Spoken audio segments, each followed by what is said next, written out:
We don't always hear a turning point when it arrives. Sometimes it's just a room that was set too perfectly, a name placed too far away, and a family that thinks silence is the same thing as peace. Anna Reynolds matters to us because her story isn't about being underestimated by strangers. It's about being overlooked by the people who were supposed to notice without being asked. This is where she starts. I got to the restaurant exactly on time, because I always do. The private room was all soft lighting and spotless glass, like someone had scrubbed the air itself. My mom's name was on a little sign by the door. 60th birthday. Big deal. Big production. Lauren was already there, talking like she was hosting a show. I told them no lilies, she was saying, gesturing at the flowers anyway. Orchids look expensive. That's the point. My dad barely looked up from whatever he was showing my brother-in-law on his phone. My mom's attention was locked on Lauren's hands as if she was waiting for proof of something. I slid into the room and got a quick once-over from my mom. Her smile landed and disappeared. "Anna," she murmured, like checking off a list. Lauren's eyes flicked to my dress and away. Cute. Very you. The seating chart was a printed card with everyone's name in neat script. I found mine at the end of the long table, next to a cousin's kid with headphones on and a sticky tablet screen, far enough that I'd have to raise my voice to speak to my mother, which I wasn't going to do. I stood there a second, holding my purse strap, feeling that familiar squeeze in my chest, the one that comes when you realize you were included in the photo, but not the story. We noticed how quickly a room can decide who belongs at the center without anyone saying it out loud. Lauren's voice floated down the table again. "Mom, wait until you see the cake. It's going to be insane." I sat, smoothed my napkin, looked at the place setting like it could tell me what I was supposed to be here for. "Wine?" my brother-in-law asked, already pouring for Lauren. "I'm fine," I told him, and watched the red stream fill her glass first. The chair next to mine scraped back, loud enough to cut through Lauren's voice. "Well, this doesn't look right at all." I looked up and saw my uncle standing there, jacket still on, tie loosened like he'd rushed straight from somewhere else. Uncle Thomas always arrived like that, half apologetic, half amused by his own timing. "Uncle Thomas," I said, standing before I realized I was doing it. He smiled when he saw me. Not the polite kind, the real one.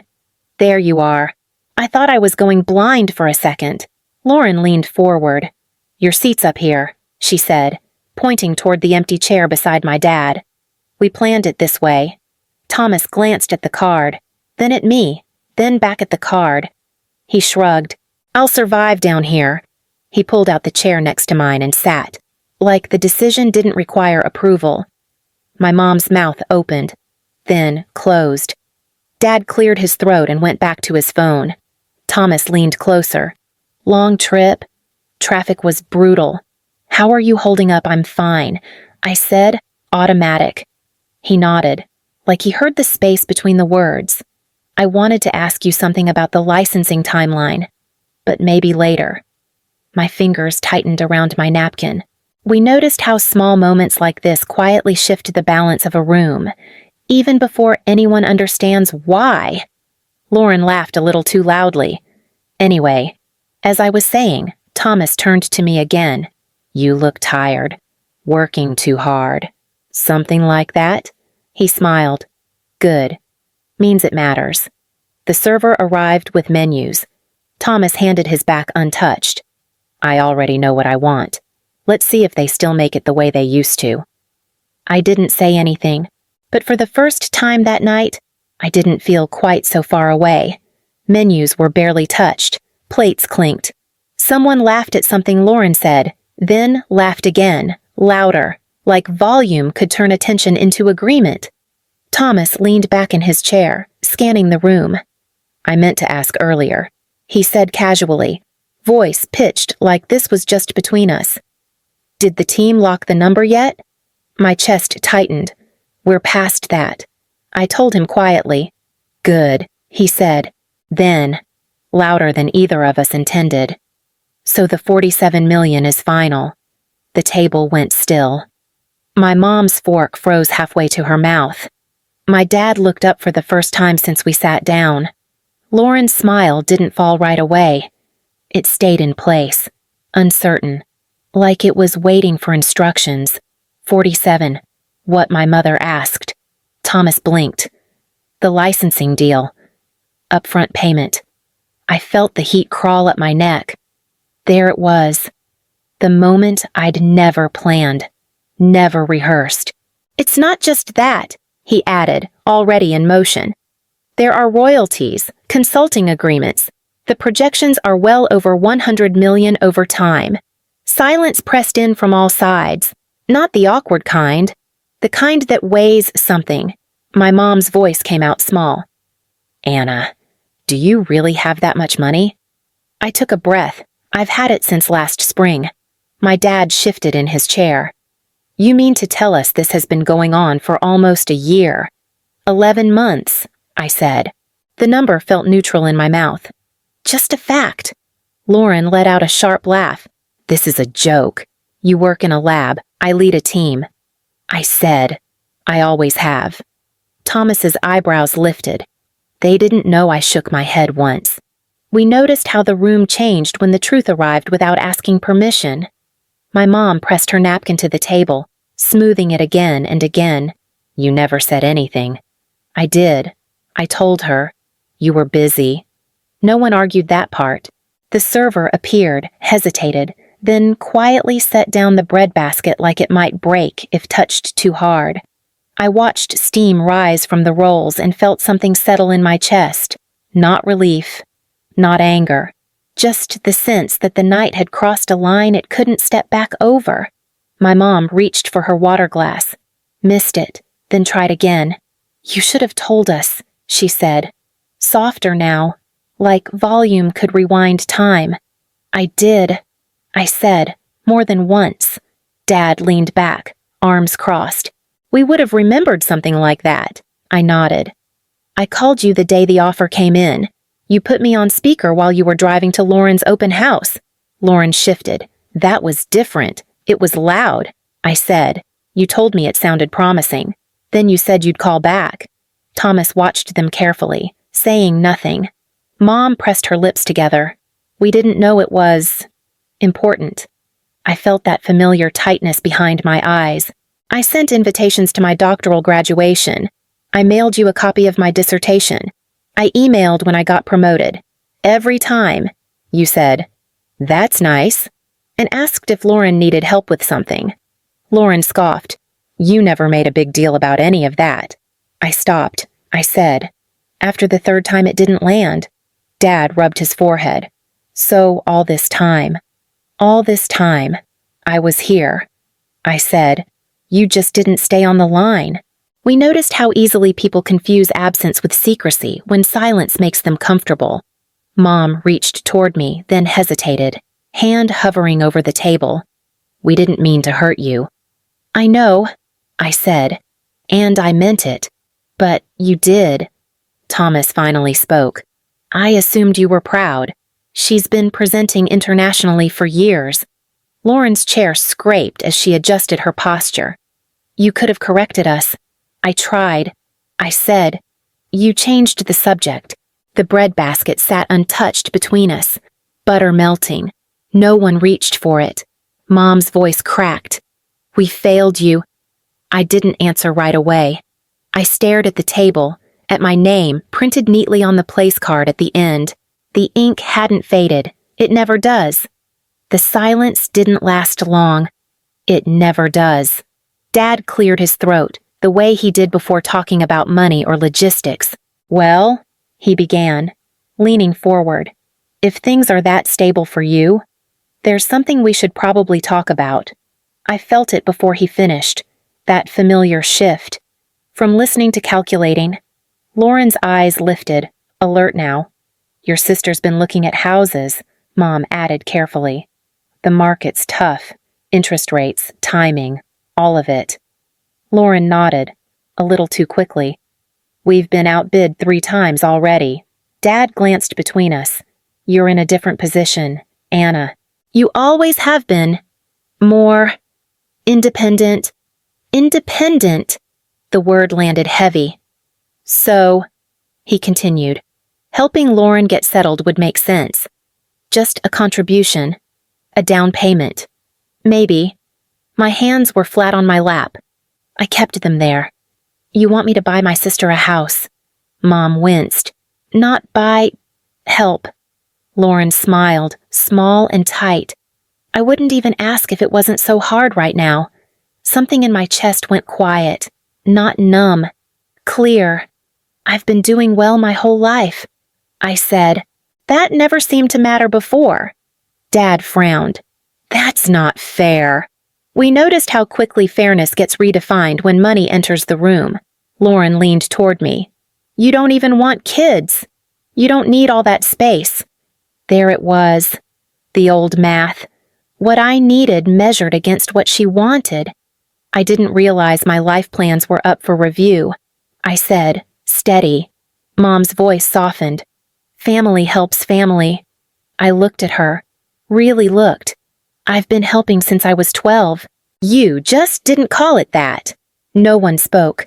Lauren's smile finally slipped. The hum of the room crept back in. Glasses clinked somewhere behind us. I stayed still, waiting to see who would speak next. Thomas set his napkin down slowly. The sound was soft, but it cut through everything else. No, he said, calm, firm.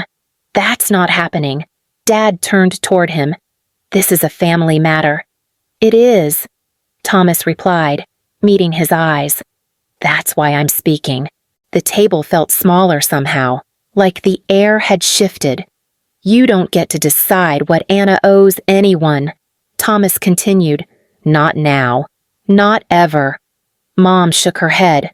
You're overstepping. I'm not, he said. I'm clarifying. He glanced at me, then back at them. There's something you should have been told a long time ago. My stomach dropped. Before my father passed. Thomas went on. He changed his will. Quietly, on purpose. Mom's breath caught. Changed it how he left Anna a penthouse in Seattle. Fully paid. Held in trust. Valued at around $5.5 million. Lauren stared at him. That's not possible. It is, Thomas said. And it's done. We noticed how the room seemed to tilt, just slightly, when power moved hands. Dad pushed his chair back a fraction. Why wouldn't he tell us Thomas didn't hesitate? Because he saw what you didn't. Silence stretched. Thick. Uncomfortable. He watched Anna cover her own tuition while Lauren got help. Thomas added, he noticed who got praised for needing less. Mom's voice broke. We're her parents. And I'm her uncle, he said. And legally, you won't touch a cent of what's hers. Not the patent. Not the property.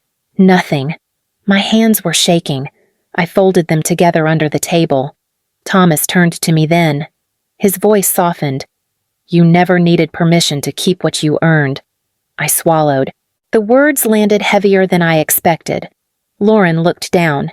Dad said nothing. Mom stared at the table like it might explain itself. I took a breath and felt something settle.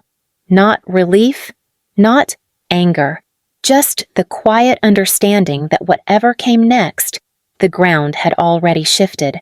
No one spoke for a moment. The kind of silence that feels earned. I pushed my chair back just enough to breathe. Can I say something now? I asked, not waiting for an answer. Mom nodded, eyes wet. Dad stared straight ahead. I learned early how to take up less space, I said. When Lauren needed help, I figured it out on my own. When money was tight, I got a job. When things were unfair, I told myself it was temporary. Lauren's fingers twisted in her napkin. She didn't look up. I gave up a scholarship my sophomore year. I continued. You said it made sense because Lauren was struggling and I was strong. I worked nights to cover the rest. You told people I liked being independent. Dad shifted. We didn't realize I missed my own birthday dinner at 16 because Lauren had a recital. I said, you promised we'd celebrate later. We never did. Mom covered her mouth. We noticed how specific memories change the weight of a room, how they refuse to stay abstract once spoken aloud. I wasn't raised to be strong. I went on. I was raised to be convenient, easy, the kid who didn't need much. My voice surprised me.